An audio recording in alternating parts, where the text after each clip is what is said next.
This is the Levels Network. Yes. We do care. We do care. We care about every team. Everyone. But unfortunately, we're running a little bit behind time today. So we're gonna get through this, but we were gonna make sure that it is officially the last games, last rounds of the season. We have our playoff finals teams locked in. Some really good matchups coming up, mate. But down to the last game, man. It was so good for a while. You know what? We talked about this coming in, and we'll break down the game a little bit further at the end. But geez, that was a fun game to watch. It was all I'm all for that sort of game. 16-10 or whatever it was. 16-6. What was the end score in the end?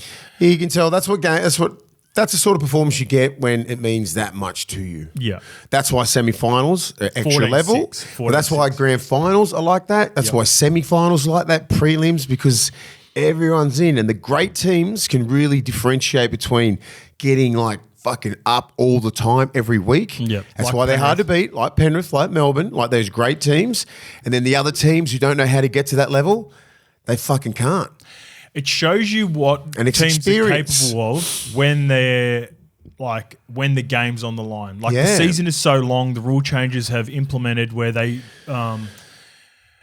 want a fast-flowing game, they want points scored, but when the games are meaningful and you really need to rip in, it shows what the players and the teams are capable of. It's mainly the players. It's mainly the players. It's the players, right? But it's understandable to know why they're probably fatigued. Well, that's why. But then you realise who's the best players, right? Because they always rise to the top. Yeah, Big game players. That's why they're on they're on a shitload of money. They're the best players in the team. Some of the best players in the world, and they deserve that. The cream rises to the top. We've got the top 100 here in the Daily Telegraph. I got this while I was doing SEN yesterday. I want to go through. I didn't want you to see any of the names. We'll talk about that in a little bit off the back of our chat with Sammy Walker last week. Yep. But let's kick the show off, mate. Yeah. This one, when you have a sponsor come on board, whether it's our partners at Tab and BSC, and I'll get to one a little bit later on with the cans that are available at Coles as well, there's no better advertisement for me than when one of your listeners reaches out and lets you know about how good the products are for mongrels. Yeah, the mongrels. Boots. So this one's from Cutter number 30, and this best explains how good mongrels are to the listeners if you are indeed thinking of purchasing them. Glad to see you boys on the mongrels. As a machinist, I'm walking on steel, farm work on the weekend, before that logging industry and surveying. Walked kilometre after kilometre, even ran kilometres, all in mongrels. Wow. Only gone through 3 pairs in about 8 years, and the retired pairs I keep for kicking around the yard or in the mud. Couldn't get a tougher, more comfy boot. If that's not an advertisement for mongrel boots, I'm not here. That's as good as it gets from someone who actually lives it too, Mace. You know what is? You know what's interesting, right? I've been meeting with, I know the CEO of Forbes magazine, right? So I think some big things are happening with RLPA, NRL, and Forbes, right? Okay. So I've been in the middle of that. And the great Clint Newton has been rocking those boots. The mongrels. The mongrels. Oh, I love that. Yeah. And you know how he's always dressed like fucking sponsored by R.M. Williams? Yeah. He's got the khaki pants on, he's got the tucked in polo shirt, all that sort of long sleeve. And the mongrel boots? I looked down below. I didn't say anything because I didn't know if it was mongrel, but they looked exactly like the ones that they gave us. He's rocking the mongrels. I think he's rocking the mongrels because he's doing a lot of kilometres and he's in meetings all the time, so they must be comfy as fuck. And also, they don't look as comfy as how they feel. When you're negotiating the you got to have that mongrel dog in you. PVL, you got to have some mongrel dog about you. The mongrel boots are Aussie born and bred. What you need to do is head to mongrelboots.com.au to find your favourite boot and local retailer. And look, they're pretty good. When you think about one of our listeners chipping in, and then also the great and powerful Clint Newton. Because we do have a lot of tradies. They love us. We do. And you know what they also love? They love their BSC cans that are available for our BSC Dog of the Week. And before we get to our Dogs of the Week, Mace, this one's from Claytona. Great potty again, boys. 2 years in and still can't think of a decent footy question. Come on, Claytona. Surely there's one. Surely you got one in you. Claytona? Just want to say I appreciate the consistency and quality of these videos. Thank you, mate. Don't get it twisted. The best ability is availability. Me, Ogre, Rennie, etc. On another note, I caught the BSC energy drinks on special at Coles and gave them a go. They had me feeling and moving like Triple OG in the gym. Favourite flavour has got to be the berry. Yeah, that's nice. Especially with that picture of an away game Dylan Edwards on the can. keen for the finals and up the milk season 2025. And that leads us to our BSC dog of the week, OG. Yeah. You went the game yesterday that we talked about, and your BSC dog of the week is probably going to be obvious to everyone. Yeah, it was. I mean, there were some great plays over the weekend, but this was the most meaningful game, right? Agreed. Winner goes through the finals. Winner goes through the finals, and I don't think they go. I don't think they go through to the finals unless it's a man called Kalen Ponga. I know he threw a couple of balls wayward, come out of the hand a little bit wrong, a little bit of timing on the winger, both parts. But KP's going to take the blame for that. If you know. Different routes, if he had to come in towards the ball a couple of times, I can see how KP was looking at him going, fuck, mate, move towards the ball. He's going after the game. When he's throwing those balls, you know, they're looping Greggy sort Marzu. of balls, mate, you know. Greggy Marzu, 19 hit-ups, 149 tackles, 13 tackle breaks, 5 tackles, 0 misses, 3 line breaks, 2 line break assists. Like, it's just what he does with the ball, the quality, how he was moving, how many times he got the ball, right? He had 19 for 149. He passed about 8 to 10 times. So he's had the ball in his hands 30 plus times. Yep. And he wanted to make shit happen. You just got to get on board when a guy like KP wants to go. You go with him. You just go with him. He's going to be attacking both sides of the ruck. You can't let him just go push up by him. Don't not push up with him. So what he did there, he just took. He had Newcastle all behind him. Loved it. I loved every minute of it. I don't think they win without him. No way. They don't win without him. I think he covers up a lot of holes. We've talked about it without going in depth and getting into what's happening with the rest. I think as a squad. He puts a band-aid on a few of their issues.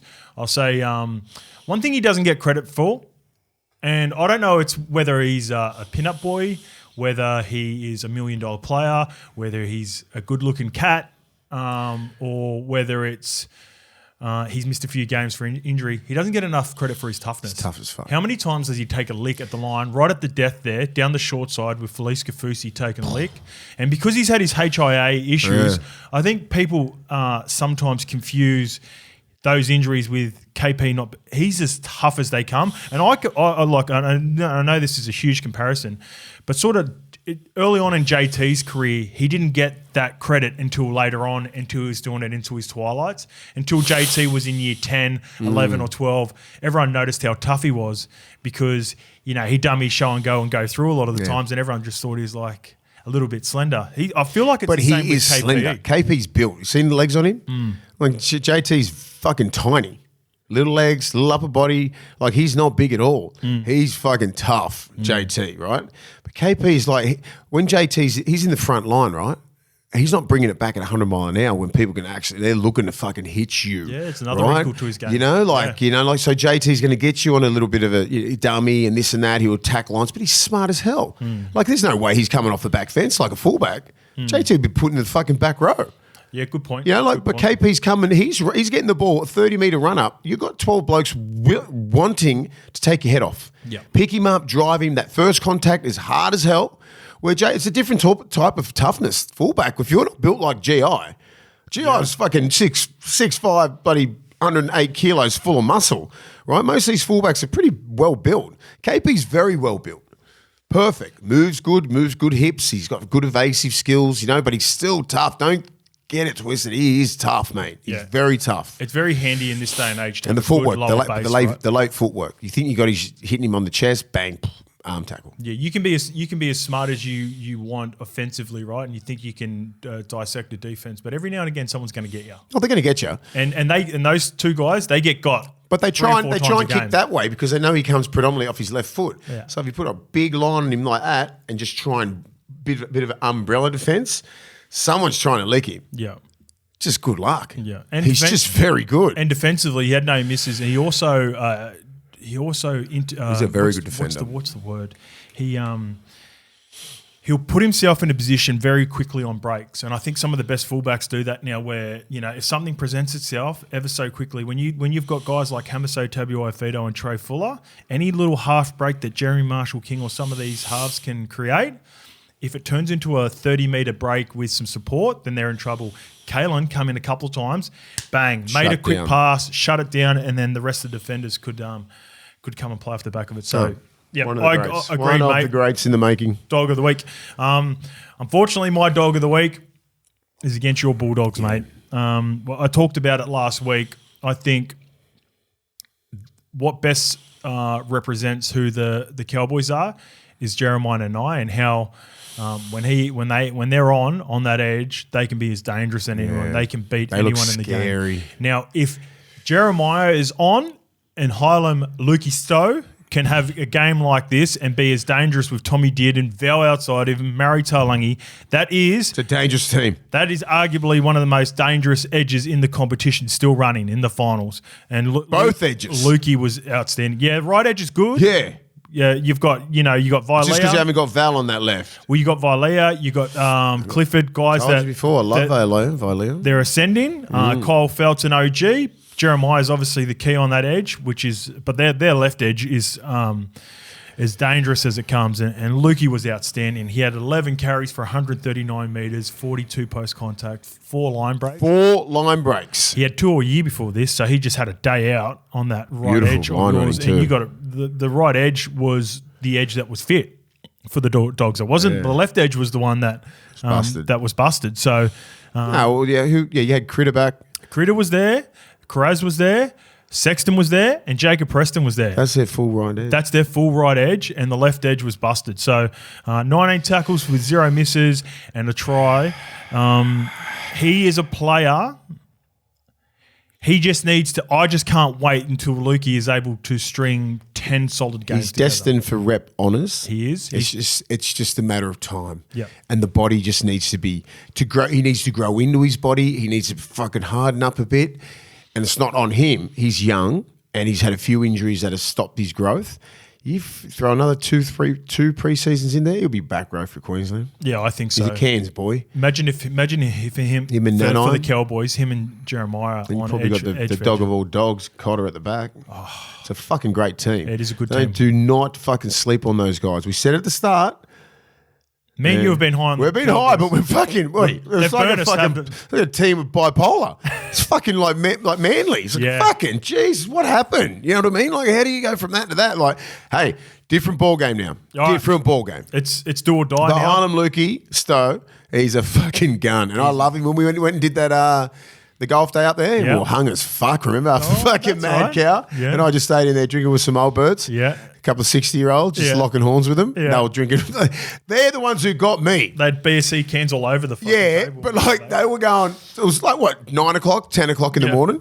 And they go, what are you drinking, Willie? And I'm like, I was about to drink water. Have a beer. Next minute, I'm fucking locked in with these old birds drinking, had 10 beers. So dusty that morning. Oh, I was dusty. Anyway, so I saw Hylam Lukey there. I knew who he was, you know what I mean? Like, I'm like, okay. He just come up and said hello and this and that, blah, blah, blah. We had a good old chat. Yep. Very respectful. Love the kid. Love the kid. Big future. I always told him, just get your body right.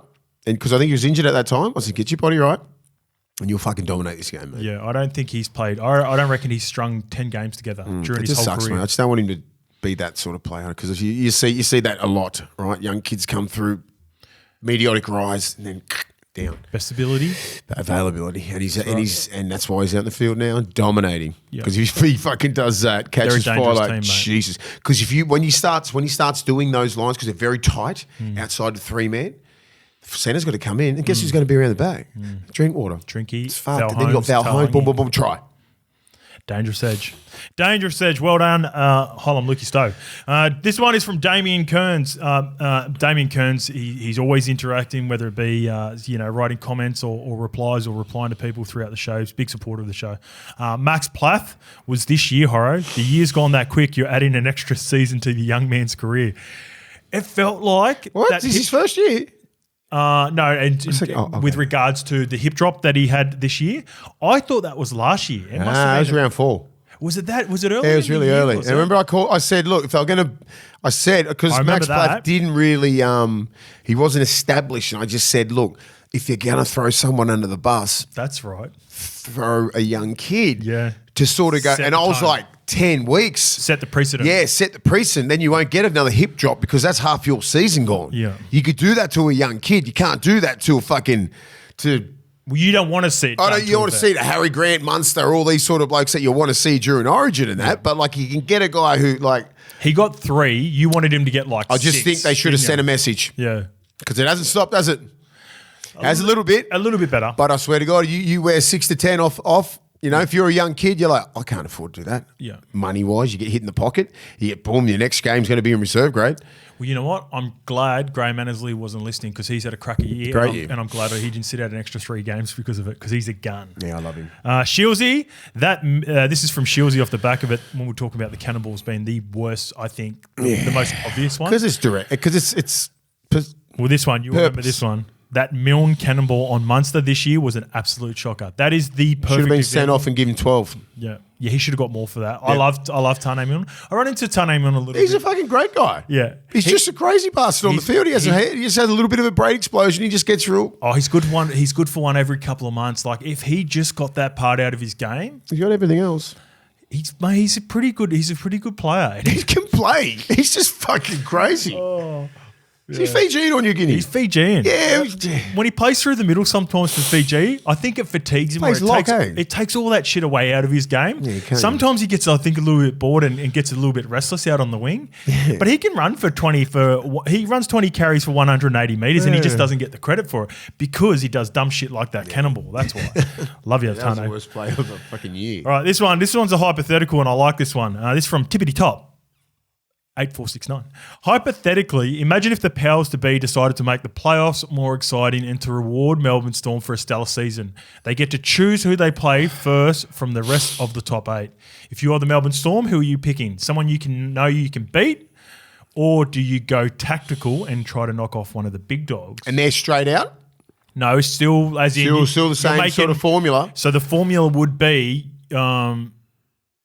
I guess, yeah. So if you pick the top 4 team, then they've got to play an extra week, right? But if you just want to go an easy kill and take one of the bottom 8 right now, P.S. I'm a massive fan of the pod, and it's really got me interested in the NRL this season. Even if I support the team with the most Brits, and again, I'm guessing that is the milk. Well, I just think, who would you pick if you were Melbourne right now? The Bulldogs have limped into the 8. Right? 2 defeats in a row. Yep. Convincing, not down to the wire, getting done in the last 5 minutes, being pretty much blown off the field. So if you're fucking smart, you go them. The Bulldogs. This is funny. Yeah, I mean the Knights are like, I look at that game yesterday and go, holy shit, that's a whole different team. Yeah. What I've seen all year. Yeah. You know, so if you're looking at that and you're probably looking at like traditionally Manly is hard against Melbourne, and traditionally the Bulldogs are hard against Melbourne. I agree. Look, I can understand why you say the Bulldogs. 10 years ago. You know what the funny thing is? I'm probably picking Manly. I'm probably picking Manly if I'm Melbourne with no Tommy Trbojevic or a busted or 50-50 or 80-20 or whatever he is. I know it could be a scary proposition if for whatever reason he comes back and that AC joint is cherry ripe. But if you get an opportunity to get a team that is dangerous enough like Manly and eliminate them before Tommy gets back to full fitness. It's Manly or the Bulldogs. And then there's another one. There's another one for me. I'm thinking if I'm taking the Bulldogs, and again with the same thought process, and making a team like the Roosters play an extra finals game, the Roosters could be appealing as well. I don't think I want to touch the Sharks right now. I don't want to touch Penrith. No. But if in the top 4... I don't want to touch the Cowboys either. I'm probably going the Roosters now and making them play an extra week of finals if possible with the uncertainty and they're still trying to find themselves post Sam Walker and Brandon Smith. What do you reckon of that one? Or would you prefer to just take the easy? Well, I know that they've got another week. If I want to get rid of someone, bang, get out straight away. Yep. Who threatens me the most? Yeah. I think Manly's a big threat. Yeah. Because if they give him 2 more weeks and then Turbo comes back, or 1 more week and Turbo comes back. If Turbo can limp through a final and then get an extra week and feel a little bit stronger, then that's dangerous, right? That's dangerous. Yeah. So I want to get rid of Manly, and I just think Bulldogs have just sort of, the last 2 weeks, you sort of want to get them while they're down. Yeah. I wouldn't want to play the Bulldogs 4 weeks ago. Yep. Let us know in the comments. Yeah. Who would you? But right now, this is me taking my Bulldogs hat off and putting my fucking Melbourne hat on. Same as me for me. Do you know what I mean? I'm just like, well, you want a team that's out of form. Yeah. Yeah, it's funny how we both picked our 2 teams. Do you reckon that's a little bit like... No, I just think like that's what I'd be, we're just answering his question, very honestly. Yeah, and that's what we pride ourselves on here at Levels Network. This one is from... this is a question for me, and it was with regards to our 2008 New South Wales Cup team, Mace. This one's from Jay Gibble. Hey, how do you ask a question? We just do this, Jibble. I wouldn't mind Scope having a chat about the 2008 days at Wenty. I watched the replay on YouTube the other day. There were some absolute characters in that team. Just think there would be some funny stories. So I went and got it up. I went and got the final. We played in, do you know, in 2008, this is New South Wales Cup, we'd already won a couple of comps at Para. Like they had a really strong Parramatta New South Wales Reggie's team there for all. This is the proper reserve grade before when the 20s comp had just been started. We played in the second longest game in rugby league history. We had like 3 or 4 extra times. Obviously, What? Yeah, it went to extra time, third extra time, and then we scored. And we played against some pretty good players playing for the team. Sean Rudder was the skipper for Newtown at the time. Singo boy. Rory Costigan was playing at hooker. Mickey Payer, Hep Cahill, Jake Friend was on the bench. Fuck. Shane Shackleton was on the bench. Marty Kennedy was on the bench. And Shero was in the extended squad, but had gone through all those injuries. Shero, remember? Yeah. In my team, we had just a whole bunch of like New South Wales Cup reserve graders. All of us had played a shitload of reserve grade together for like 3 years. So we were like, you know how sometimes when you play reserve grade and you have players dropping in and out, it doesn't matter how star-studded they are if they come from NRL, they're not used to playing reserve grade. But Jimmy Maloney was obviously our biggest one. He was our skipper. And one of the parts I remember from that grand final was our coach, Rip Taylor, used to say to me... Rip Taylor. I fucking remember Rip Taylor. Rip Taylor would go to me before every game because this is before I played first grade. Right? Yeah. So I'm trying to like, I feel like I'm close to making my debut and I'm, thereabouts.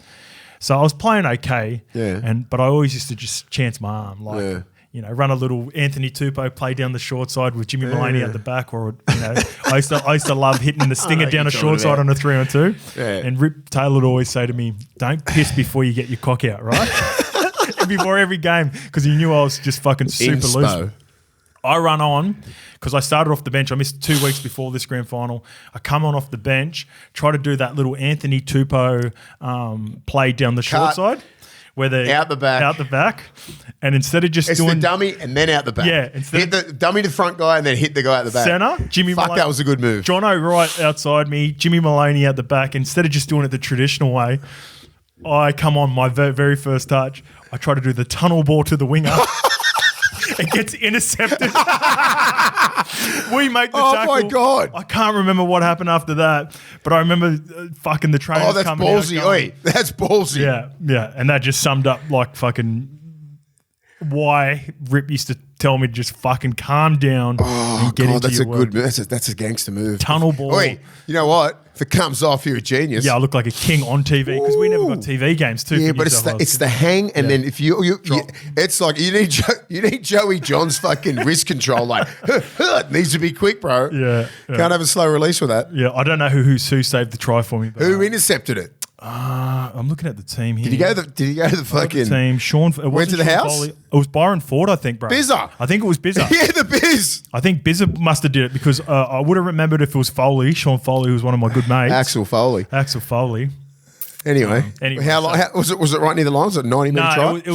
It was about 30 out. We were attacking the line. That's when I used to love doing it down a short side. It's perfectly on the line. Yeah.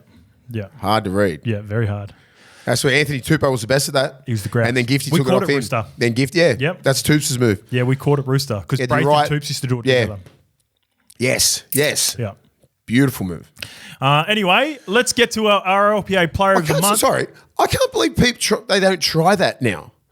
That fucking works. If it's 3-on, if you get it right on that numbers line, and even if it's a 3-on-3 and it's the fullback slowly comes from behind the play of the ball, like Billy and that used to do, and then just come fucking late, just boom, decoy. If he slides out, hit short. If he comes in, out the back, winger comes in, try. Yeah. It's fucking easy. If you run you got to run if you've got the skill set. Yeah. Like you just practice that at training all the time. Like you just got to practice those kill moves, man. You know who tries to do it every now and again? I see Huddy Young tries to do it every now and again. Olakwatu's trying to develop it into his game, but it's more of a turn-up. I'd love it if Victor Radley or Cam Murray tried to do that because they've got beautiful skills. They've got halfback skills, edge. And then you just got that lead runner, and then you got to have the lead runner. You got to have a fullback with nice hands, and they all have nice hands. I reckon even on the right hand side, if you got like a Nanai doing that sort of move. Or Cotter, Ruben Cotter can play those moves. Yeah, I don't know. Like it's fucking easy to do. These players are highly skilled. It's something that they should look at. Yeah. but I highly recommend not the tunnel ball. Just not tunnel. Just don't tunnel. Just hit the guys. Just hit. still traditional. Hit. Speaking of traditional, and he's just been on fire this year, winner of the month of August for the RLPA. Player of the month. Player of the month is Jerome Hughes. This Again. is Jerome Hughes' second player of the month win in a row, and third for the season, which nudges him ahead of Angus Crichton, who has won 2 player of the month awards. So it's all but set. We think he's going to win the Dally M. We now, it looks confirmed, he will be very hard to beat for the RLPA Player of the Year award. Jerome's stats for the month of August: 4 games, 1 try, 5 try assists, 4 line breaks, 24 tackle breaks, and an average of 141 metres. What would you rather win, Dally M or RLPA? I think the RLPA award has come up like leaps and bounds since we started playing in the 2000s. Yep. The RLPA, because it's genuinely chosen by your peers. And it's like, it's probably not going to get the media attention that the Dally M's does because, you know, it's on Fox and all that sort of shit. But, like, he'll probably come away with 2 of those, I reckon. Yeah, I don't think it matters because he's going to win both. Yeah, I know. But, like, I'm just saying, or just say if he doesn't win one. You know, like he wins the Dally. There'd be blow-ups if he didn't win one of them. He's got. No, I mean, he didn't win both. Yeah, okay, so you have to pick one. Yeah. Like, I just think now, I think the Dally M it's very prestigious, right? Not disrespecting the Dally M. Correct. But some of these guys who pick this shit, I mean, I think they've gotten better. They've gotten better. Do you know what I mean? Like, they've gotten better, but like, I don't think people watch football games like we do. Not every single fucking second of every game. So they're not dissecting things. They just probably go off fucking whoever, like, got the, you know, like just watch the game for KO Mini or some shit like that or whatever. Yeah. I hope to God that they're watching these games and just giving it a fair crack. Who the judges for the Dally. Yeah. You know, but before we were playing, there was just journos picking it. No one gives a fuck about what they've. I could not give a shit when journos were picking anything. If fucking Buzz Rothfield was selecting mine, or if fucking, or if like, who I got Dean Ritchie. Buzz has got a keen eye. I don't give a shit. Oh, please, he's fucking just sitting there watching. Fuck, he's somewhere else. He's watching in the pub somewhere. Dean Ritchie, like all these other blokes, I could see who voted, and I'll be like, who gives a fuck? Who cares? I just didn't care. I just did not care. If it was a journo picking, until they started picking like players that are just retired or people who actually understand the game. I'd love to know who's currently doing it. No, I don't know. I could probably look into that. I'll have a look in that and find it out for later on. But to answer I'm pretty sure there's a lot of ex-players like in our era that genuinely watch every game that could have a fucking way better perspective on the game. There probably is. I'd imagine like I know for the Origin anyway. I know who does the Origin. The 3 are Mel Meninga, Laurie Daly, and Darren Lockyer. That's exactly what you want. And that's why you get Angus Crichton. That's exactly why you get the best players. Yeah, they do. I believe they do the grand final, Clive Churchill, and Origin winners. That's the main thing. Of the matches. That's the main thing. Yeah. So they're pretty good candidates, aren't they? Yeah.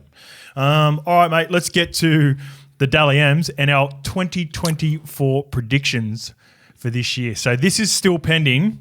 And you're a chance. You are a chance. Although I think Jerome Hughes deserves both awards.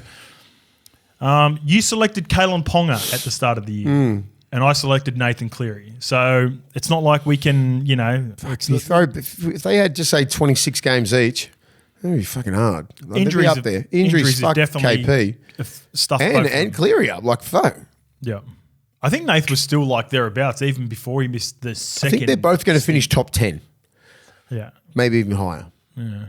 Yeah, I reckon Kalen's making a late surge. He missed 10 games. I think Nath would have missed about 10 games all up as well, but it'd be bad. I reckon both the top 10. I reckon Kalen's top 3 by the end of it. Yeah, I think it'd be awful if Jerome doesn't win. Yeah. Dally M. He's been the most consistent player in the best team. Yeah. And I think if he doesn't win, it's awful. You know what's helped Jerome is too? Normally, like when you got a star-studded lineup, it goes against you. He won so many games without Munster and Pappenhausen and Harry that I think it served him well. I think there's been, off the top of the head, just say 12 games where he's accumulated 6 points. Yeah. That's hard to beat. All right, the top try scorer. Congratulations. $15 at the start of the year for the TAB. Come on. Lafiana Khan-Pereira. He does it easily Keep going. He gets it by I think he gets it by a try or two. You got a late little scare on the last day by what's his name? Kyle Felt, who got a double in the last game. And he's another player that missed some games, but I'm just getting it up here for you, mate, just before we go. So, why is that going back to points? 1 second. Tries I want to go to tries, please. All right, so Lofi Khan Pereira finished on 24 total from 23 games, 2 clear of Kyle Felt, like I said, who gave you a scare, but then he kicked away with another. Yeah, you got 3. You got 4 games in fucking. Oh, that was lucky. Geez, Kyle Felt come home strong. He did. Dominic Young, 19 from 19, so a try per game. He would have been dangerous if he did indeed play more games. Daniel Tupou, 19. Ooh. So it shows how much attack the Roosters have had this year. Rounding out the top 5. Mike Acevo scored 17 from 12 games. Yeah, that's disgusting. He's the Dallin Watson as the Lesniak. He scored 100 games. He scored 100 tries in 110 games. So something like that. He scored. It's a quick as ever. He scored 1.4 tries per game this year. So when Micah, that best summarize or it's the best representation of who the Eels are this year. Right? When Micah had games, he looked unstoppable. Mate, he's unstoppable. But then he had some games where you're like, he looked busted. He looked fucking average. But he's in the top 5 with 17 of the best. And Tommy Turbo, he played 18 games and got 17 as well. Ronnie Mulatalo. So congratulations, mate. If anyone followed you at the start of the year on the TAB, our partners, the TAB, you got Kamperer at 15s. I had Sabi at 17s. What about the top point scorer? We're getting there. Oh. We're getting there because you've gone back to back. You've gone back to back with the top point scorer. Back to back. Double handshake again. Val Holmes at $5.50 with the TAB.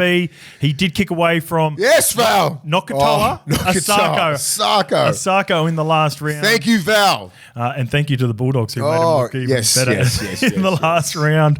You got him for $5.50, mate. And unfortunately, my bias for Manly let me down as I had Jason Saab, and therefore I thought they were going to be scoring a lot of tries. Ruben Garrick. Yeah, well, he would have been close. Ruben would have finished top 5. Yeah, I'm going to get it up for us. Where is our points? Let's get them up now. So you kicked away in the last round with Val Holmes a total of... It was close. 200. Well, he deserved it, right? Because he had 246 points with an average of 11 points per game from 22 games. So Asako played 2 more games than him, but had 20 less points than him. Right. Nick Meaney, he had 21 games for 206 points.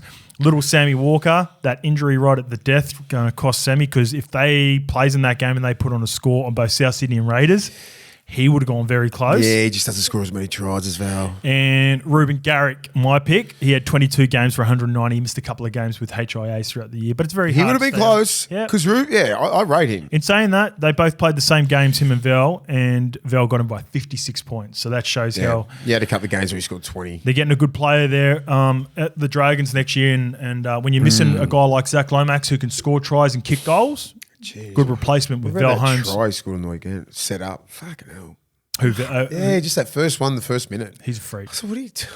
He's a freak. We'll get to him. Yeah, Let's finish off this a little bit. Jesus Christ. This is we picked our teams. This is where I get you on this one, mate. Finally got some joy to make the 8 after missing it last year. Now it was pretty short, but I selected the Cowboys. They make the 8 at $1.65. You had the Titans who looked good there with about 4 weeks to go, and they didn't look good when it was 0 from 9, bud. But they were coming home. They come home. They had the chances. You know what stuffed them? That Cronulla game when they got humbled. After they got Tommy humbled after the Broncos game, and Sharks went on a run, and Titans just went fell off the cliff. Yeah, I agree. But they were very looking pivotal pretty good there for a bit. So I got the Cowboys. Missed the 8 after making it last year. Tick, you're up again, but it's the short price favourite. It was probably the shortest price out of all the teams. Raiders $1.16, and they only just missed out on the very last game as well too. They were in the 8 all the way up until the Knights jumped them. It's one of these times. I think Mad Monday days are sort of limited these days. I'm not sure what they're doing, but you'll be sitting there just going, fuck, we dropped that game. We slept for 10. We went to sleep for 10 minutes and they scored 2 late tries, and Canberra's the best at that. Yeah. They're the team that gets beat by 6 to 10, maybe 5 or 6 times a year.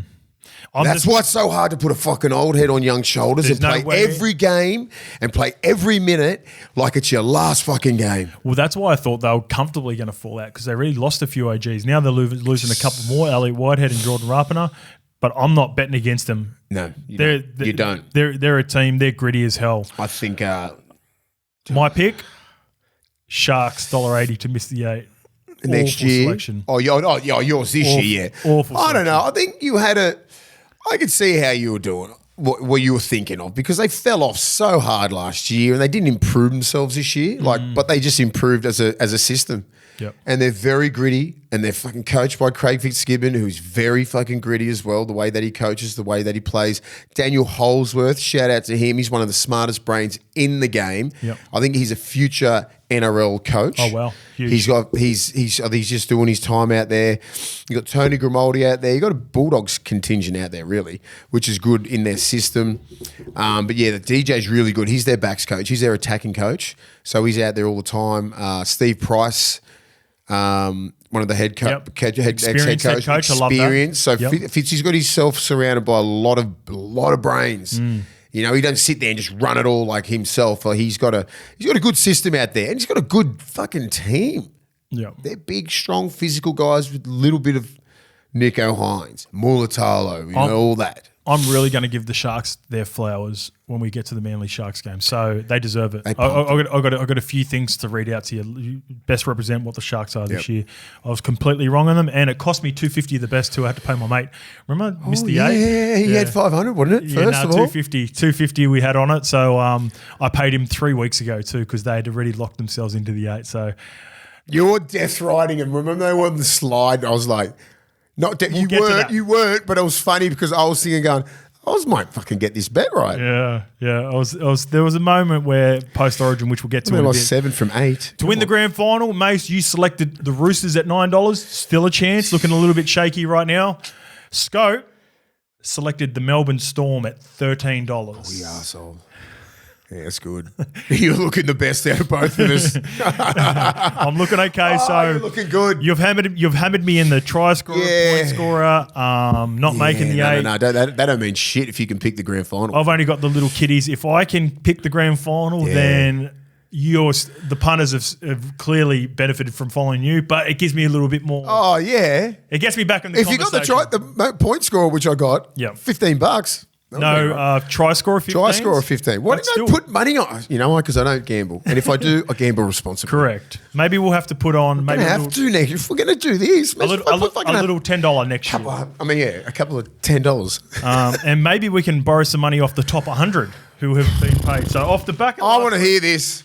All right, so I was doing radio yesterday with the great and powerful Jimmy Smith, and he brought in the paper yesterday for the Daily Telegraph. And he'll be sitting there hating all these players. This is who Jimmy? Jimmy. No, I'm joking.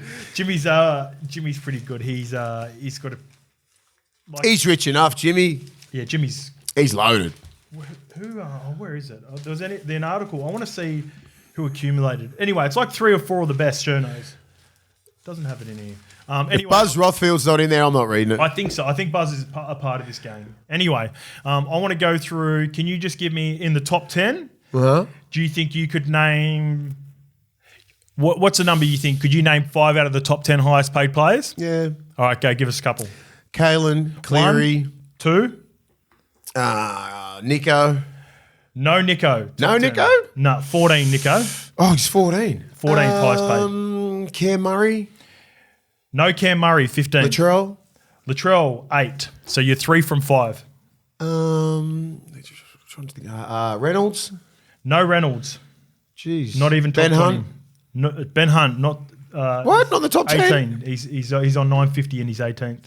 So you're 2 from 7. Hang on. Fafita. Payne Haas. Fafita's on the outside. Payne Haas is in at 7th on 1.1. And you got 1 more pick, so you've gone 3 from. You need 1 more to get 4. All right. Think. Carrigan? No, Carrigan. Carrigan. See, I don't know how accurate these are as well, because Carrigan is currently listed as the 49th highest paid player on 750,000. If he's on that, they are kidding themselves. They've got a lot of fucking very average plays on that. All right, number 1, Kalen, 1.3, and this is. Again, this is not completely accurate. Nathan, 1.2. Mitch Moses, 1.2. Mitch Moses. You forgot Turbo. I thought Turbo would have been an obvious one. Turbo's on 1.2 at Manly. Perceived. The money man, Cam Munster, is 5 at 1.15. I was going to say money. I didn't think that. Yeah. Tino, 1.1. Yeah, right. Payne, 1.1. Latrell, 1.1. Sir Teddy, 1.1. And Adam Fanua Blake, 1.05. I was going to say that. But that was for next year. They must be on it this year. Anyway. Yeah, he would be. What's that? New Zealand? That's fucking. That's this New Zealand fucking NZD. That's New Zealand dollar. That's 400 Australian. He's on 400. Some interesting names here, man. Like I thought Ben Hunt being on 1.3. So Benny Hunt's on 950. Bullshit. Yes. Some of these guys, I think they're on more. Yeah. So Lukey asked a good question. How do they get the number? Managers. They would have reached out to managers, but in saying that, and then because you got to think about the cap, right? So you can't just put that shit out there. Well, you got to think about the cap. You got to salary cap breach. You got to think. No, you got to think about also how your player is perceived. That's what I'm saying. So if he's just say in an underperforming team, you probably don't want to give his full amount because then it opens up to criticism. Yeah. And then if you're, I guess, on a player who is on unders, you perceive to be unders, you also want to give a lower number as well, right? Because then that's everything. People can say like Paddy Carrigan, where they can go, Carrigan should be on $1 million. Minimum. Paddy Carrigan should be in the top 10. Whatever the top 10 is, he should be in it. Whatever that price is. Easily. And $750, that's just because they're very careful about the salary cap up in Brisbane. Of course. Because Reece Walsh is off. Yep. And he wants to be on 1.4.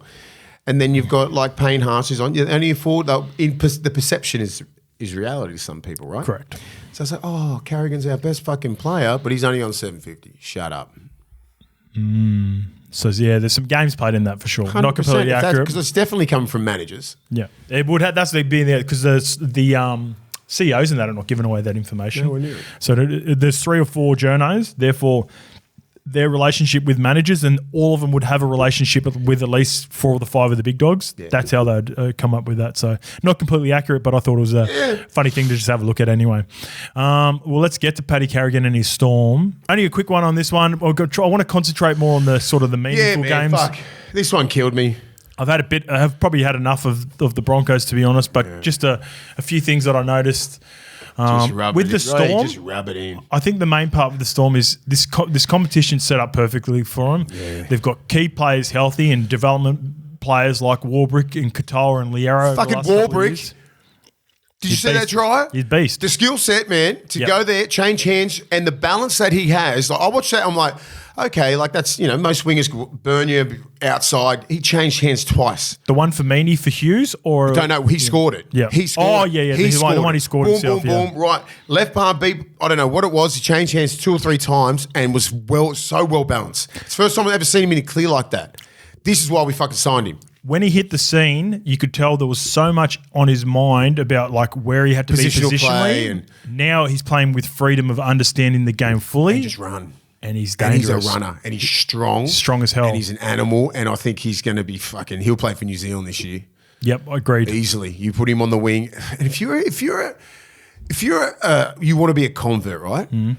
I'd go to Melbourne. Straight away. I'm not even thinking about, I'm just going to go to Melbourne, stay out of the limelight. I mean, the young kid who went to the Roosters, the young Fijian brother, good. He's going to be good, but like I'll be just out of the limelight of the mainstream media a little bit and just be down in Melbourne, do work on your craft, and then bang. I'd recommend any player who wants to work on their craft go to Melbourne. Who else? Korobidi went there. Yes, but Korobidi played at the Tigers too. I know, but like he went down there and and then who's the other one? Vunivalu. Ravalawa? Yeah, no, Vunivalu. Vunivalu. Yeah. Bang. Yeah. Like it's just something about it. Stu at the Dragons. He's in reserve grade. Anyway, so my point with this is Jerome Hughes has played at such a high level. This is what makes them so dangerous that for me, from an outsider looking in, it looks like everyone is on board that it's Jerome's team. But that makes Munster even so much more dangerous because if it's not happening for Jerome in a big game against a big team, whether it be Roosters, whether it be Penrith, whether it be the Sharks, and he feels a little bit suffocated because he's trying to run the game, you still have Munster just sitting patiently on that left edge, ready to go. Like Money didn't even have they scored 50 points. Ready to attack. He didn't even have attack mode. He didn't have a major influence on this game and didn't need to because Jerome was having an absolute day out on that right edge.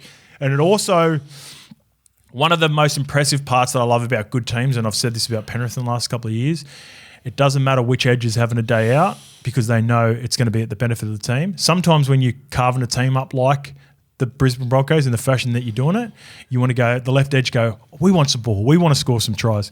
If it's working on the right, just leave it on the right. Continue to fucking just get in.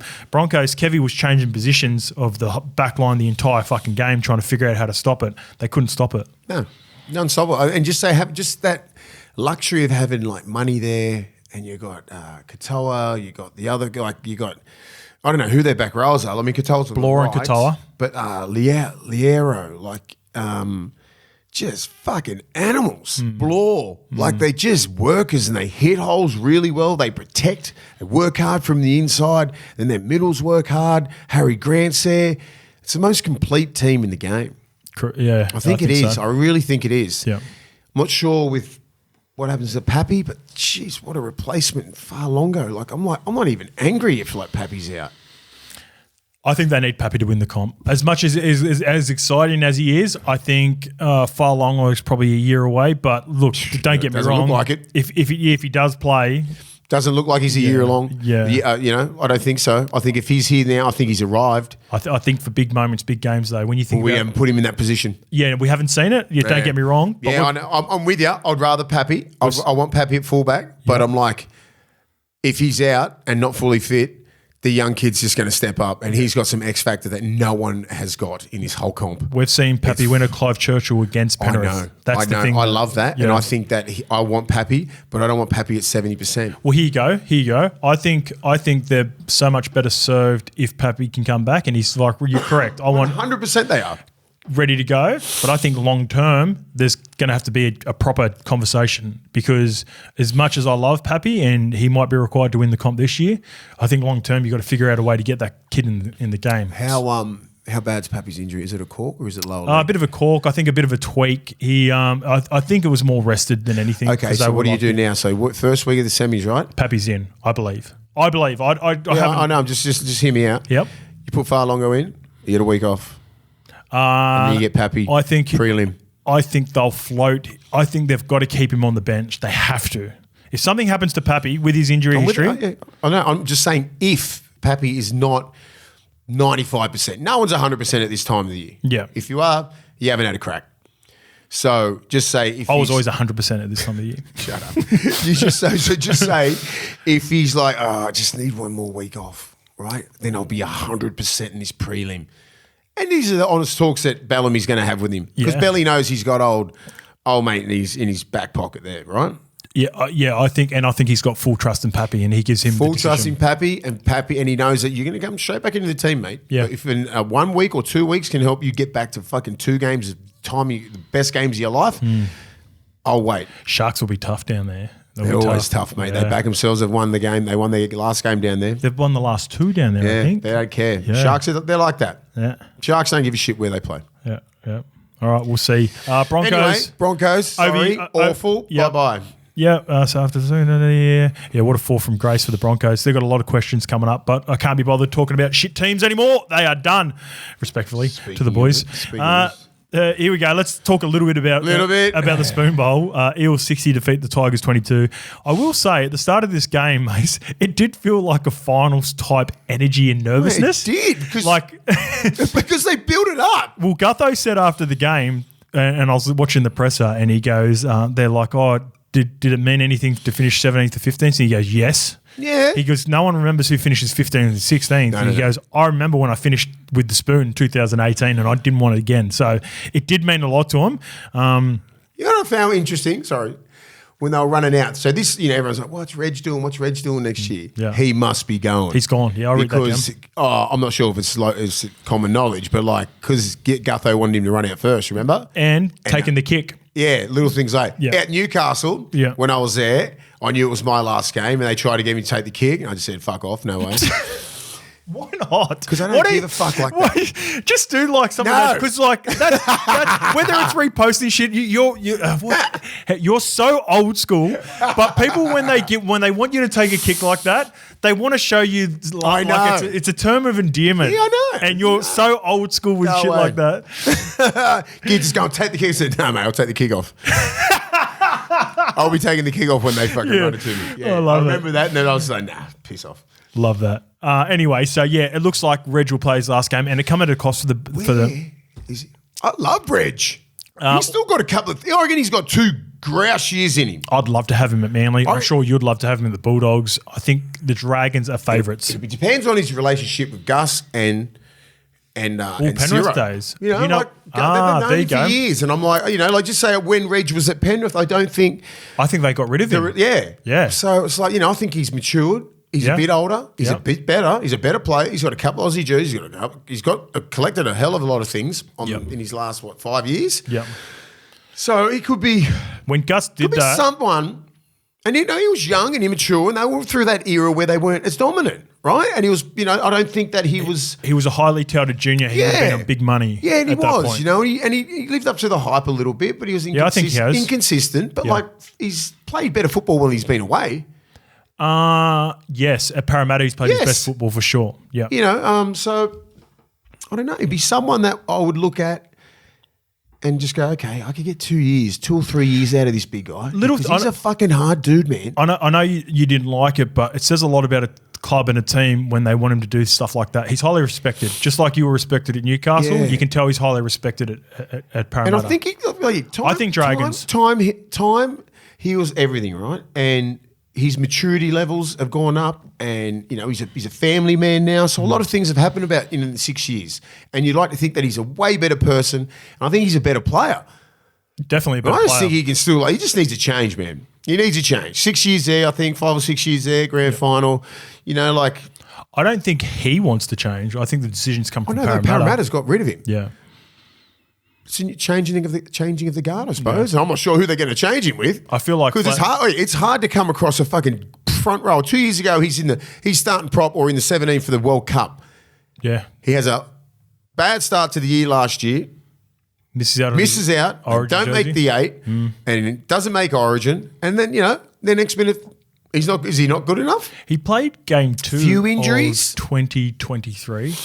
He did play game 2. He played game 3 of 2023. He's a year or 2 out of a rep scene. Who Yeah. cares? Yeah. And even I don't want him to. Okay, if I want to sign him on a 3-year deal, Yeah, you don't want him playing I'm like, Origin. your rep career's done. Yeah. If you get picked, yeah, but like I'm not saying done, but I'll be like, hey, like give me 3 years, get to about 34. I think that's a sensible conversation to have with people once they get post 30. Like guys like Cherry, A lot Ben to Hunt, offer, mate. Val Holmes, like Cookie. If I'm Flano and I'm trying to recruit, he's just recruited Damien Cook and Val Holmes. He's obviously going after rep sort of players. And he's a leader. And he's a leader He's of big. men. He's Yeah. aggressive. You know, like I think with the coaching of Ciro, the detail, everything like that. You know, I think when he was at Penrith, I don't think Ciro was really like the first grade sort of defensive coach. It was before Ciro's time. Ciro would have been still coaching 20s back then. I think he could really learn a lot from our system. You're trying to recruit Reggie again, huh? You're always trying to recruit middles for the I think Bulldogs. he'll be really good. Speaking of recruitment, Lockie Galvin, he's got a bright future. The one part I'm wondering about with the connection and chemistry with Jerome, I wonder how quickly Jerome will want to get to the Tigers at the end of next season. So he's played in a lot of footy, right? He's gone deep into playoffs. He's probably going to play for Samoa in the international fixture, you would think, Pacific Champs. Do you think a guy like Jerome would want to, similar to, you know how one of the main things that I've heard Ciraldo talk about, and on a couple of times he's mentioned it, is Stephen Crichton wasn't required for Army Camp before the season had finished, off-season had finished before Christmas, but he made sure to be there at Army Camp. Yes, yeah. And that's when Cam Ciraldo identified him as the captain and leader of the team.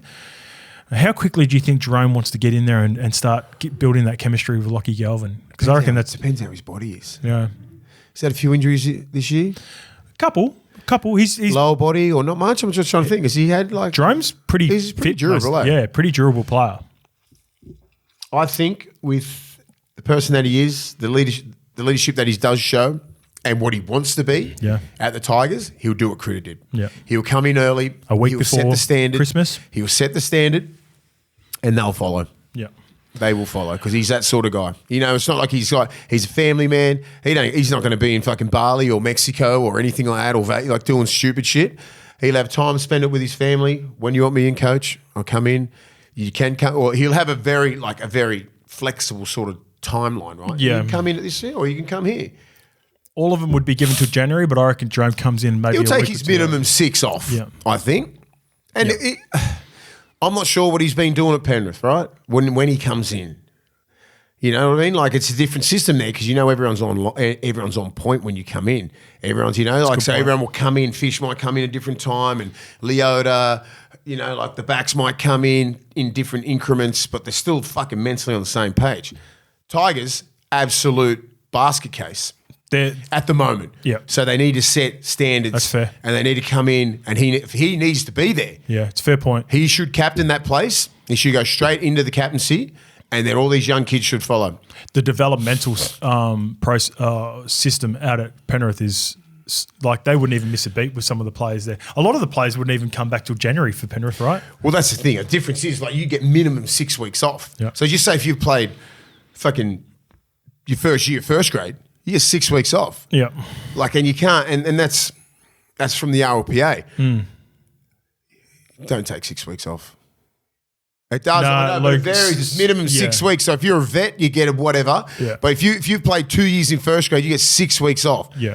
Bro, if you're fair income, you're back in 4. Yeah, some of I want the young kids in at 6 and anyway, or at least a couple of days a week. If you need to be developed in a different way, like skill set, physically, all that physicality, all that sort of stuff, get bigger, you don't really have that much of a break. We're not going to break this game down too much, except for the Roosters 36 defeating the Rabbitohs 28. It's normally one of my favourite games of the year, this game, but so many stars missing. What about Mark Nitawasi? He looked all right, mate. Yeah. He looked pretty good. I had my concerns when they first signed him, and Robbo played it down really well. Apparently, internally, he told him, if you come in, rip in, play well in New South Wales Cup, we'll give you an opportunity. But he told everyone else, all the media, we're not playing him. He's not going to be used until 2025. He was a lot better than I anticipated. And the one thing that was noticeable with him, he's fucking huge. He's next to Joey Manu. He was standing next to Joey Manu a number of times, and Joey. Is he taller? He looks. Maybe it's the. Is he more ripped? Maybe it's a little. He's more ripped. He's Fijian. Come on. Yeah, they're always. I've never seen a fat Fijian. No, they're always got a big smile on their face, don't they? The way he read defensively, come up with a couple of big plays, leapt over Tyrone Munro, who's a young ascending player as well, in a big game against South Sydney. Fuck, he looks all right, mate. He'll be all right, man. Next year, Dom Young better watch his position. Tell you what. I think he'll be sweet. I think Dom Young, Daniel Tupou, but next year in the centres with Joey Manu and Joseph Swali going on, you got Junior Ponga, who scored 3 of the best as well, and Billy Smith just can't stay healthy. But if I reckon Katoni Staggs will end there. You reckon? They'll go for him. Yeah. They will go for him big time. They're still looking for a strike outside back, you reckon? And I don't think he would like to leave, but like Reece Walsh's salary cap hit, COWBOBYS hit, Katoni's I had that hit. above. Do you think Walshy gets to November 1? So if he gets to November 1, does that mean? He can negotiate. He can negotiate. Yep. Why would he hang on this long? Yeah. Why would he hang on this long? Like, he's been injured and everything like that. And, usually you cheat yourself if you're injured. Like, oh, no, I need to sign now, son. He doesn't have to worry about it. I know, but I'm just saying sometimes the pressure comes on you. And I reckon Kalen Ponga is the most highest paid player there, 1.2, whatever it may be. I thought Ben Hunt was on 1.4. What is Reece Walsh getting? Well, I think we've talked about this before. What would I give him if I was CEO? I think I'd probably just say 1.2. If you're the Broncos? Yeah. Yeah. Because he puts bums on seats. He has a whole different demographic of like fans. Yep. There's a bunch of fucking 16 to 22-year-old girls that just love the Broncos. He's got the most followers on Reece Walsh. Like he brings more than just play. Plus, he's a freak player. Yep. Right? He's still young. People are just like, he's had a down year. He's 22. He's a baby. He's still learning his craft. He's still fucking getting better each week. You know what I mean? Like in a couple of years, he's probably going to be the best fullback in the game. Yep. He's still top 5 anyway. But if I'm the Broncos, I'm trying to get you a 5-year deal, and it goes up with the increments of the salary cap. Yep. Right? By their last year, you might be on 1.5 or 6. Okay. But That's actually, I don't want to get too off topic, actually. I brought that up. That's my bad. Let's finish off with South Sydney. Jai Gray, he's been a bit of a find for him this year. You know how Wayne tinkered with moving Hammer to the centres to account for Trey Fuller? Yeah. Do you think he thinks of doing something like that with Jai Gray, putting Latrell at either centres or 5'8" next year to get Jai Gray some footy? But they're very similar players, Jai Gray. Yeah, Jai Gray and Trey Fuller are basically the same player. Well, everyone's trying to go, it's a little, it's the, giving the little guys a run, everything. Yeah, I get it. If you're good enough.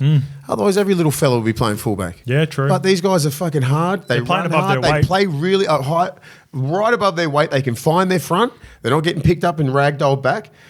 They attack the ball. They do everything right. And I can see a place where we're like, hey, Latrell just playing the centres in the first 5 or 6 rounds. Maybe 6, Jack White into centres. Maybe something like that. Imagine What, you put Latrell at 6? Maybe. Fuck no. No? I want him to run. I need him left centre. Yeah. I want him at left centre. Just I don't know what Latrell comes. What sort of I'm Latrell opposite. comes back? I want Latrell ball playing. If I'm moving him away from fullback, I still want him. I still want him on the ball and He moves creating. slow his first couple of steps, man. You can get inside pressure. If you're the right four, if he's on the left side, you are cracking him. Yeah, but in If saying you're Felice that, Kafusi, yeah, who else? Who else is cracking him like that? a lot of. Hey, if he's going sideways, you can get him. If he's front on with you, 1-on-1, then it's a lot different Latrell, right? If he's a little bit wide and he gets you 1-on-1, that's the hardest Latrell to tackle. You get the inside 4-man, then you got the 3-man coming. It's like All right, you can nullify. I can understand the argument. On the flip side of that, you shorten up the field by being aggressive on Jack White and making him turn back in. You completely rule Latrell Mitchell out of the game. I want Jack at 6. Okay. I just want Jack at 6. I just think so. Any Souths fans, let us know what you would prefer. It's a waste of talent putting him at 6. If they were to move him from fullback, where would you like Latrell playing? Game 4 was the Raiders 26 defeating the Raiders 24. Jeez. What a comeback from Ricky's Raiders. I can't remember a time when Ricky had a player where he applies the tough love and then eventually, whenever, even going back to the Roosters, like whenever you break that bond and then become back in his trust tree, very rarely do you lose it and then come back again. But I think with Horsburgh, the bra's back. I think the bra's back in the trust tree, and you can tell by the way Ricky was talking about him, although all the reports are that his management was given permission to float his name around. I think the Horsburgh, he stays at Canberra. Yeah, well, yeah, he would have got his integrity questioned and everything like that, like Ricky's like. Would have been fucking front on straight, eyes fucking give it to him. Yeah. Wasn't playing good enough, everything like that. And then he's just got his opportunity again. He's probably been their best player for 3 weeks. Won him the game on the weekend, give him every chance to play finals. Obviously things didn't fall their way, but he's fucking come out and just said, you know what? And that's what Ricky loves, right? Yeah. He loves that shit. Yeah. All right, here's your 2-year deal.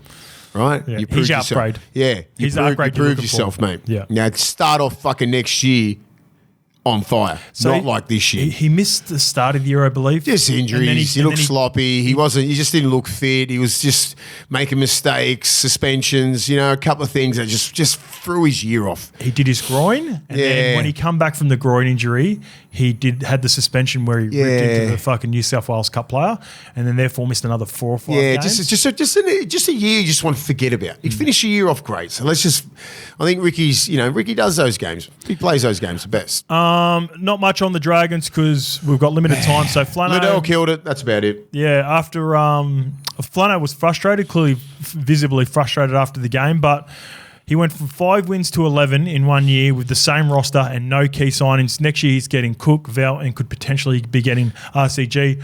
I think the Dragons are going to be a very gritty Raiders type team next year off the back of an improved season this year. All right, let's get to this game. Cowboys 44 defeating the Bulldogs 6. Got some layers to this. We talked about it at the start of I guess even off camera we talked about this, Mace. On paper, and I know it's the most obvious choice because they're sitting in 5th and get a home semi, but on paper, the Cowboys are the most dangerous team not in the top 4 easily. When you look at their lineup, they even had a business type mentality. They paid an extra fucking couple of $100,000 to fly straight back to North Queensland to prepare for finals. They come in with a business type mentality and they did not let up. And it's the best Cowboys performance I think I've seen all year. Yeah, they've timed it well. Their roster's pretty good. They schooled us every facet of the game. They ran harder, completed, bashed us in defence. Like we got a lot of work to do in a week. A lot of work to do. Big couple of weeks for your boys. Big couple of weeks, mate. You know, we don't want to go. We've played so well all year. And, you know, just a couple of little things, you know, we're predicated on defence, completions, and field position. 2 weeks ago, you were the best defensive team in the competition, had 2 really bad games. I just want to quickly finish off with the Cowboys because we'll get to the Bulldogs in a bit. I think it's a positive you're playing Manly again, by the way. But with the Cowboys, if you're a top 4 team, they scare the shit out of you, right? Yep. They're not missing anything. No. Strike power at the back, class, drinky. I just think their mental lapses that they had throughout the season could come undone in a big game. But if they complete high and defend like this on their edges, which was so good, man, they can put a score like this on pretty much any team in the final 8. They were very inconsistent all year, and then all of a sudden they're just gone bang, bang. And they've just got all their shit together. Like, especially that game there, they look pretty much unbeatable from the first whistle. You know, they ran harder. They just took us on physically, right? And I think that's because the week before Manly showed not the blueprint how to beat us, but like you got to attack the middle. Do you think Jason Tomololo at this point of his career is going to be like this for the next couple of years? Sort of limp through the season, get the reps in there. Manage him, man. Manage him. And then at the back end of the season, I reckon Tomololo, he can go to another level. Understand this, his body's body's battled and fucked because of what you did. What he's done for that club. Yeah. He can switch it on for 4 weeks. He can switch it because he's still got it. He can switch it for 4 weeks. Yeah. He played 35 minutes, 135 minutes. Yeah. Just easy. I think they got a team that can really shock anyone. Yeah, I think so. I think, you know, with us, we just need we get Birdo back, we get Cherry back, and we just got to get back on the bike, get back in the way that we play. You know, half the time we rely so much on Birdo. You know, we can make 30 metres. He'll kick it straight on your 10. Yeah, it's like we miss out. I mean, Sexton did kick okay, but like, you know, like we just missed tackles and it just wasn't Bulldog-esque, right? I think semi-finals is a different kettle of fish. We don't have that much experience in finals. Good thing is you've finished 6th, so you get a final. You'd like to think the Bulldogs fans, despite the last 2 games at a core, are going to turn up for this game. They'll turn up. And it's huge finishing 6th. It's a credit to what Serrato's been able to do, considering the last 2 games, still finish 6th, still get a home final at a core. And I think it serves them well.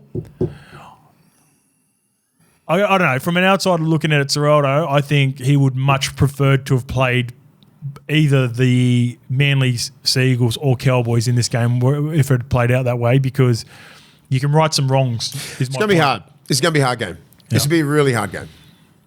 Fucking hard this weekend. We'll get to that now on Thursday. But credit to the Cowboys. They played. They just took us on physically and they got over us. First finals game since 2016. They went 1 out, right, for about 10 sets in a row. 1 out to get to their kick. And we're making 45 to 55 metres. You know what? But that's what you got to do to win big games. Yeah, but sometimes defensively, you got to fucking hit, right? Hit. Yeah. Don't let them find their front, play the ball. Find their front, play the ball. I got you. So if they are 1 out, you've got to make 1 out, play. you fucking bash. You got to go up in 3s and hit the fuck out of them. Otherwise, you'll get bashed through the middle. Yep. So they're 1 out, and they're not taking. They're just testing you. They're testing you. This is me versus you, and you got to attack in numbers. We're not big and physical enough to go 1 out. Yeah. And go try and crush a Neem, a Taumalolo, a Cotter, a McLean. It just didn't stop. It takes its toll. You got to attack in numbers, and that's what we've been doing all year. Yeah. Bang, hit ball. Someone hit ribs. Someone hit legs. Bang, bang, wrestle. 5 second, play the ball. Line set. Do it again. Do it again. Do it again. You know, do that. Do it again, do it again, do it again. Penrith Panthers 18 defeat the Titans 12. Not too much on this. I was conflicted during this game. Yeah. When I was watching this game, Mace, I was thinking, fuck, the Panthers look tired. They look busted. Are they doing enough? It feels like they're limping into finals. And then I remember in the game before where the Bulldogs 2 weeks ago were the best defensive team in the competition. And although the Titans are done and they're not a top 8 team, they are dangerous and they have players that can break a game open. And they only scored 1 try off I think it was a drop ball. Jaden Campbell picks it up, bounces around. Beautiful footwork through Mitch Kenny, Liam Martin and Dylan Edwards. So that shows what JC's capable of. And then the other one was, and they've had a couple of these now, which is a bit worrying. The pass doesn't find its mark and Alofiana Camperero picks it up and goes to the house. But apart from that, 18-6, going into finals, that's as good a defence as you can get. And that's the one part where the championship DNA of Penrith is going to be so hard to beat this year. Yeah, don't worry about the score. I'll check the stats. There was I think their forwards accumulated 12 missed tackles. Yeah. Do you know what I mean? Like their meters were good. Like everything was good apart from they didn't put 40 on them. Yeah. And credit to the Titans. Yeah. Credit to the Titans, but that was semi-final football what they played. Yeah, I agreed. Yeah, you know what I mean? It was just like, who cares? We're just going to get the win. We want to work hard. We want to get all this sort of stuff. And I was like, oh, that looked dangerous. It wasn't a semi-final opponent, but the Titans played like it. No, the Titans are up for it, mate. Everyone's trying to finish on the last game of the round when you're like, you know, you finish down the bottom. You know, you don't want to fucking end it on a loss, regardless if you're playing against Penrith or not. Yeah, they come to play, and you get a flight back home, so you'd love to have a beer on the plane. You want that high, you know, you want that sort of, you know. All right, we've had a crack, we've had a decent year. Let's go try and knock off the premiers. They went hard, but I mean, I looked at all the stats. And, the ones that counted the missed tackles, they didn't miss much. Penrith, they ran hard. They did everything right. Ivan hinted at Nathan potentially being back this week. Yeah. It's just, I think it's a pain management thing. You know, you can't needle a sub when you. If anyone can handle it, he can handle it. It's going to be the Prince. The Sharks 40. Let's dissect this one. Defeated the Seagulls 20. They weathered the storm early. The physicality was evident from Manly to begin with, but again, they sort of lost it when Paseka and Lodge went off the field. Lodge went hard. Lodgy went hard for sure. First hit up. Yeah, they were up for it. Yeah, they were up for it. But and this is credit. I want to give the Sharks the credit now because you know, like I've been perceived to be a Sharks hater all year. You got to think about where they were. 12 weeks ago. So going in by the 11th or 12th week, they were first. They lost 5 from 6. Leading and post Origin 1. So the players that were being considered for Origin or played, both Nico Hines and Cam McInnes both played Origin 1 and then were dropped despite the circumstances, whether you think it's fair or not. That's just reality. Jesse Ramian was on the radar. Sifa Talakai was being talked about as a smoky. Ronaldo Mulatalo and Sione Katoa were flying. And then they really just hit a fucking wall there and lost all their confidence. But credit to Fitzy, whatever he's done, probably post-Origin, even with Nico's injury and guys like Atkinson stepping up, who has been crucial for anything they've done this year. Mate, got to give them credit because now they've cemented a top 4 spot. They're going to be a hard out for the Melbourne Storm, and they deserve their flowers because they completely turned it around. They look like, at one point, I was like, man, they could slip out of the 8 there through the middle, but great job by Fitzy and his squad like you talked about. Yeah, I think they could win the comp. That's what I think. Yeah. Seeing that game because I knew that Manly were up. They were confident about like the week before, and then they're like, you know what, we're gonna fucking we'll get Cronulla. They have to beat Melbourne, right, though, to win the comp. Week 1. Yeah, this will really be the Lipton's test. But I just think they got a real grittiness about them, right? It's like they don't stop. They weathered the storm. They're still big enough. They've got a fucking really good high skill set, right, with their forwards. The big guy, right? Bring Nicola. Nicota's a gun. Hazelton's got footy in him. Yeah. They just need to, like, when Jack Williams hit that little hole off him, beautiful little fucking thing. Squared up nicely. Like, they don't expect it from the big guy. He's got some skills, mate. What about when Nathan Brown tried to come out and put a shot on Nicker and then he puts... Hazelton moves well for a big fella. Yeah, he's good, mate. He makes a fucking 20 of the best, 20, 30 of the best. He's big rangy thing. No, he fucking moves really well. Yeah. And he's got soft hands. He does have nice hands. So when they try and step out. You highlighted it at the start of the year. I don't know if you remember, they were playing that. You mentioned it. He went down the short side in the trials at the start of the year, and you go, he's added a little bit of he's added it, right? And it's good. Yeah. It's good for them because that second unit comes on. And they need to change the game a little bit. You can't go one out. He can tip the ball on. He can hit holes. Like, he's all right. Like, he's good. They've got a good middle rotation. Jack Williams is a tough dude. Jack Williams, I was high on him a couple of years ago. I think he scored injured for a little bit. He got injured. Yeah. I think when they brought in Finucane and McInnes in sort of the same year or a couple of years. Down the totem pole it stunted his growth. But he's probably pissed him off. He's like, fucking, why are you getting him for? He's old. Probably did, you know what I mean? Like, why are you getting these guys? He would have been definitely disappointed he wasn't given an opportunity, I reckon. Because I remember when he was coming through, I thought he was going to be the progression plan. And who's the 12? What's his name? Teague Wilton. Teague Wilton's good. Yeah. Future captain of that club. You reckon? Yeah, he's captain. He's captain already. Yeah, I think he Won has a couple of times. hasn't Yeah, so Fitzy must see some. Britton Nicketter's an absolute weapon. Yeah, he's a gun. He is a gun. He's a fucking gun. He's a He's the gun. best back row in the comp. Him, Katoa, Angus Crichton. Angus. They're the three that are going for the Dally M back row of the year.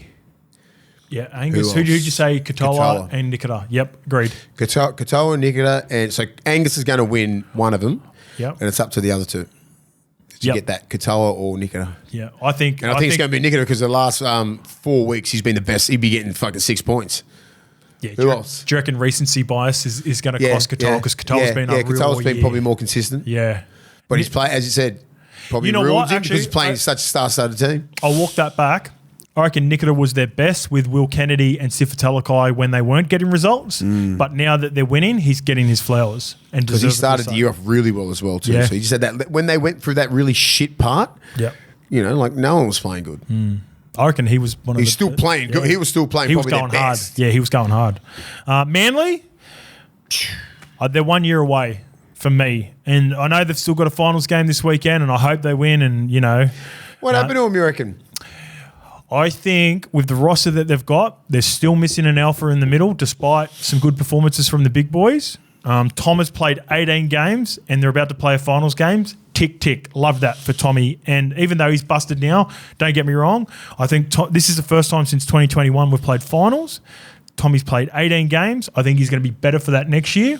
And I think Lehigh Hopewadi is a future star. But he needs another full preseason. Yeah, I think Tommy Talau and Luke Brooks have been great signings. One more year of being comfortable. Can make a real proper Don't get run me for wrong. it, I reckon. I think they can beat the Bulldogs in this first week of finals, but I think they're 1 year away from being a genuine threat. And that's when going back to what I was saying about Tommy a couple of weeks ago. I think Tommy can see that. I agree. I just think if Tommy didn't injure his shoulder, I'll be like, they might get to a prelim. Yeah, I could see that. Yeah. If Tommy comes back, then I can see him get to a prelim, but I think genuine threats, I think they're a year away. Does he and come I back think, this week? He's got to. Yeah, he does. I think he does. No. But what version of Tommy do we get? I'm not too sure. Just Paseka and Brown, they need to just be fucking more aggressive. Run harder, run in pairs. They're very started one well. out. They're very one out, but Yeah, Brown goes one out sometimes. Sometimes he's it got looks what good. a bit of the passing game that he used to have. He went over the top with it at one He point. did go over the top, but he needs to find a balance. He needs to get Paseka running outside. He can get to the 4-man. He can get to the, You know what he does? Paseka needs to start hitting holes, man. I wonder if it's like I wonder if it's a coach thing, or sometimes you realise as a player, because when he gets trigger happy in games, sometimes he overdoes it. Yeah, he might did do it that 6 or 7 times. He did that at Para. No, there's been a couple of games this year for Manly, He tried and then he puts it away completely for a couple of games because he might have gone, fuck, I was probably passing too much there. But at this point of his career, I'd love Nathan Brown to be my 18th, 19th, 20th middle. You can't rely upon him at this age now to come on and be. We're missing. Starter. Not be a starter, but He come off the bench, didn't he? It was Lodge. Yeah, he was off the bench, Lodgy in that. Lodgy's been banged up with his ACL and he hasn't been able to play consistent footy. Tanyella has got to be the dude, but if not, we've got to go onto the market similar to you guys and start looking for a big boy through the middle who's going to play a lot. Like Reggie played every game of this year. I'd love Reggie. I'd love Horsburgh would be my best play option. big minutes too. But I don't know how much salary cap we've got left with the three of the big dogs anyway. All right, the last game, the Knights versus Dolphins, and this was the Game of the round. Has to be. So for me, Newcastle were the best team on the day and deserved the win. Dolphins were very good. Not sure if they can worry the Cowboys up there at the Cowboys' best, but KP returning to North Queensland is going to be worth the watch. And for everything that we said about him at the start of the show with the Dog of the Week, if there's one player in this competition currently right now with some of the stars that we're missing, with Sam Walker missing who can have that effect for the Roosters, Tommy bit banged up that can have that effect for Manly, Nathan for Penrith.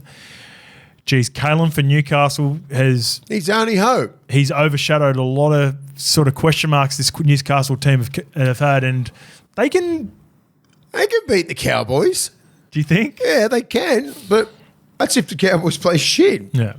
If they're both on the same, if they come up and they both play the best, as I always say, individually they all play their best, Cowboys will win. Start of the because year, Cowboys have a better team. At the start of the year, I I think the Cowboys had a ridiculous comeback to beat them at the start of the year up at North Queensland. And again, it was similar where you're like, fuck, North Queensland have the better roster, but Newcastle, for whatever reason, have found a way to get to a lead and they sort of just let it slip. Shout out Newcastle too. They had Old Boys Day up there. Fuck. Sunday. Very hard to beat on Old Boys Day. Yeah, I said that. Very hard to beat. I said that. And I was supposed to go up there. Yep. But if I did go up there, I wouldn't be sitting here now. Yeah, you'd still be with the Old Boys. Exactly. So I'd be like, I said, oh, fuck, I better nip this in the butt. The Dolphins, again, they slide, but I feel like they're building something there. I think they're one superstar away as well. I don't know what position. Well, Flegler and Tommy Gilbert, They'll help. first of all, They'll help. you have those two guys in your team. You're talking a whole different dynamic. I know O'Sullivan's played good the last couple of weeks, but it has to be Katoa, right? Yeah. He has to be the answer. He can't. This is 2 years in a row now where he's been dropped at the end of the season. I know he's still young, but he has to find a way to play a consistent full year of footy and become the dude. I think a couple of times this year he figured out how to run the ball instead of trying to pass. And I spoke to the great Andrew Johnson trying to break his game down. I said, why doesn't he run more? You know, he seems to square up and, you know, just play a slide. Now I see opportunities for him to run. He goes, because the running game comes last. Okay. It comes last to great halves. So he would prefer that. So he prefer what he's doing now. So the progressions that he's going through now with the squaring up and passing and like doing all these things that halves don't learn till they're in their late 20s, he's nailing now. Yeah. The running game will come. Yeah. Because when he does square up and you try and hedge your bets on just like, oh, he's squaring up and you're not on his inside and you're on his outside, then he starts getting you. He got fucking Penrith a couple of times there when he slid out on him. So that was one of his better games. If he starts developing that more often, then you got to account for his running game because he is strong. He's a good defensive player. He just can't come in and out of games like that. I think just consistency, and I think that's what Wayne has trying to get out of him, and he will learn so much from Wayne, and then Wolfie taking over there and having more consistency in the halves, the forwards going forward, you know, like so some of those games, their forwards were just getting bashed and really on the back foot. And what do you expect a 20-year-old half to do? Yeah, true. I think defensively is the reason he would have got dropped. You know what Wayne's like. Wayne's defensive first, and they had... And he's a good defender, but he was just getting himself in the wrong position. Yeah, agreed, yeah. He can hit you, run at him, he'll put you on your back. But if you run numbers at him, he was turning out, he was turning in. Little things like that you learn as you get older, you know, and you'd hope to God he'd add that to his bow, right? And then he'd just get better and better and better and better. And then he would probably be a future rep player. Yeah, which I think he is. Well, he's ready to play for Tonga, but you know whether he decides on New South. You know what's maybe affected him. I reckon there was a point through the middle part of the season when there was some uncertainty around the halves with when Nico was playing, and there would have been conversations about future halves. I reckon maybe the chat around that maybe affected him as well. You know, is he going to pick New Zealand? Is he going to pick New South Wales? Is he just going to play for Tonga? Seems like a very level-headed kid. Yeah, he does. And Wayne knows how to develop young kids the best, right?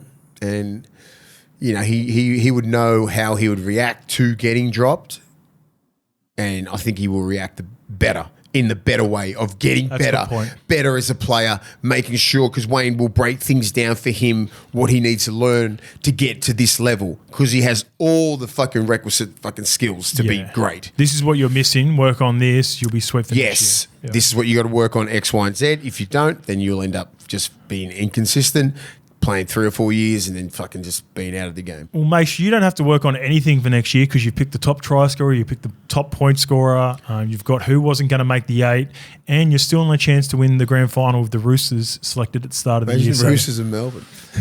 That'd be mad. That could be it. You will become the biggest Roosters fan ever. Do you reckon the way that you looked at that game on the weekend, do you think that was a side that could win the comp? The Roosters, no. Yeah. I thought you were going to say yes. Oh, as in like, they're still on the sideline. Dom Young, Jared Warrior-Hargraves, who else? They had a number of stars. Victor Radley, he might come back. Yeah, like could you see him with that squad? I know they're missing Brandon. No. Brandon Smith out. If it's just Brandon and Sam that are out, then yeah. Well, then they're going to get everyone else back. Yeah. Vic's going to be back. You reckon Radley will be back? Mate, he's too tough. He's not going to sit on the sidelines. What did he do? Nat Butcher as well. What did he do? Was it an AC? I think AC for Radley. He'll be back. Yeah. Nat Butcher will be back. Hargraves will be back, second semi. Yeah, anyway, we'll look at that if it comes to it for the. I reckon, yeah. I don't know. I think if they get that full deck of cards back, We'll see you for Team List Thursday. Thank you, guys.